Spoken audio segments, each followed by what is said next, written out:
That he was And the first King. one Yeah, yeah. because they didn't want to be seen. Under the blinding stadium lights, a man in gold chains and sunglasses steps onto the field, not just to play, but to perform. They call him Primetime, a legend who didn't just master one sport, but two, ruling both the NFL and MLB like a storm that refused to stop. Deion Sanders was speed, swagger, and spectacle, a man who turned confidence into an art form and the game into theater. He didn't just want to win, he wanted the world to watch him do it. But behind the diamonds and the highlight reels was a boy from Fort Myers, Florida, raised in struggle, driven by fear of returning to it. How did that boy become the only athlete to play in both a Super Bowl and a World Series? And what happens when Primetime takes off the mask and faces the silence that fame can't fill?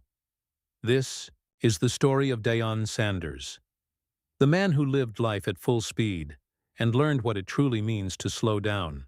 Deion Lewin Sanders was born on August 9, 1967 in Fort Myers, Florida, a small town heavy with heat, poverty, and dreams too big to fit its streets. His mother, Connie, worked multiple jobs to keep the lights on. His father, Mims, struggled with addiction and disappeared from Deion's life far too early. The young boy learned fast that the world doesn't wait for anyone. You either run or you get run over. On cracked asphalt and sunburned fields, Deion ran. He wasn't just fast, he was fearless. At North Fort Myers High School, he became the spark of every game he touched, the kid whose grin said he already knew he'd make it out. But it wasn't easy. Friends were lost to gangs. Nights were spent listening to sirens instead of lullabies. He made a promise to himself. If I ever get out, I'll never go back. It wasn't about fame then. It was survival. Every sprint, every interception, every home run was another mile away from the pain he was born into. And long before the world knew Primetime, there was just Deion, a skinny kid from Florida, chasing the only thing he believed could save him: speed. At Florida State University, Deion Sanders didn't just join the team. He changed the atmosphere. Every time he stepped on the field, stadiums felt electric, as if the air itself knew something was about to happen. He was a cornerback who made interceptions look like choreography, and a baseball outfielder who turned routine catches into highlight reels. But behind the flash was obsession. Endless hours of training, studying film and pushing his body beyond exhaustion. Coaches called him gifted. Teammates called him wild. Deion called himself Prime Time. It wasn't arrogance, it was armor, a persona built to survive in a world that doubted him. Then came 1989. The Atlanta Falcons called his name in the NFL draft. The same year the New York Yankees picked him for Major League Baseball. Two dreams, one man, one impossible choice. Deion refused to choose. He became the rarest of athletes, playing football on Sunday and baseball on Monday, rewriting what was possible for the human body. Reporters laughed at his confidence. Fans loved his flair. He wore gold chains under his uniform and ran touchdowns like they were runway walks. And just like that, the kid from Fort Myers wasn't running from poverty anymore. He was running into history. By the early 1990s, Deion Sanders had become more than an athlete. He was a phenomenon. When he took the field, cameras followed not just for the plays, but for the spectacle. He didn't walk, he glided. He didn't score, he celebrated like he owned the moment. Every touchdown was theater. Every stolen base was a statement. In the NFL, he was a nightmare for quarterbacks. The cornerback no one dared to throw at. With the Falcons, then the 49ers, and later the Cowboys, Sanders became a two-time Super Bowl champion. On the baseball diamond, he made the impossible real, hitting home runs, stealing bases, and even playing in the World Series. No one had ever dominated both worlds like this before. But what truly made him Primetime wasn't just performance. It was presence. He was a walking brand before branding existed. Designer suits, custom jewelry, and a charisma so loud it filled stadiums. He appeared in commercials, rap videos, and talk shows, blurring the line between athlete and entertainer. Some called him arrogant. Others called him a genius. But everyone watched. Deion Sanders had become a mirror for America in the 90s. Bold, unapologetic, and addicted to success. He had everything: money, fame, power. But at the top of the world, the lights burn the brightest. And sometimes they blind. At the height of fame, Deion Sanders had everything he'd ever dreamed of: mansions, cars, cameras, and applause that seemed endless. But when the lights faded, he was left with silence. Behind the sunglasses and gold chains was a man unraveling. The media called him selfish, arrogant, a diva in cleats.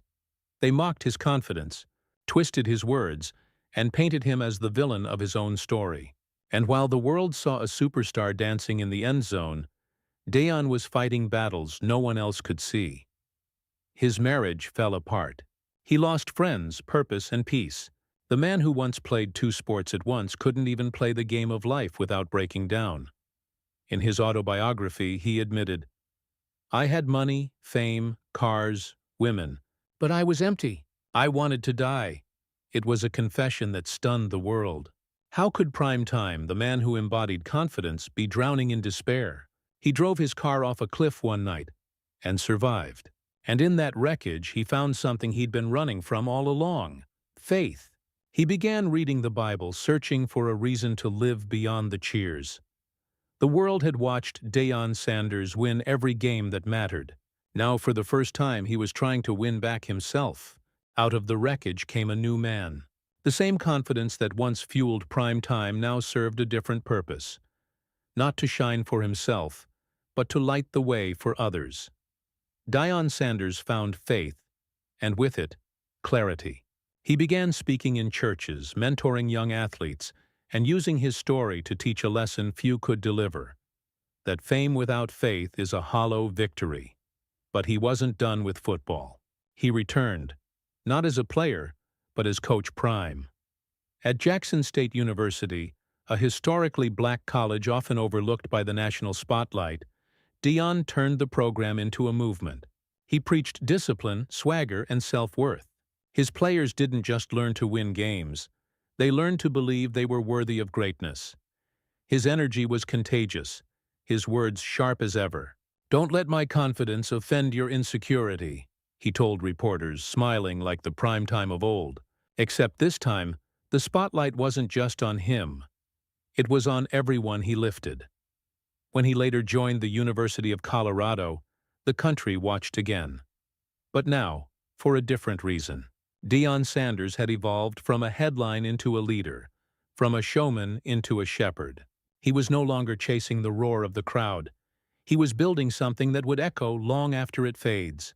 Today, Deion Sanders is more than a name. He's a symbol. A reminder that greatness isn't just measured in rings or records, but in the courage to start over. From the streets of Fort Myers to the lights of the Super Bowl, from fame's dizzying heights to the quiet strength of leadership, his story is the full circle of a man who refused to stay broken. He didn't just redefine sports, he redefined what it means to believe. In yourself, in your purpose, in something greater than the game. When people look at Coach Prime now, they don't just see a legend. They see proof that faith can rebuild what fame once destroyed. Because in the end, Deion Sanders' greatest victory wasn't caught on camera. It was the moment he chose life, love, and legacy over applause. The journey of Deion Sanders is living proof that talent opens doors, but character keeps them open. If this story inspired you, don't forget to like, share, and subscribe. Because some stories deserve to be remembered.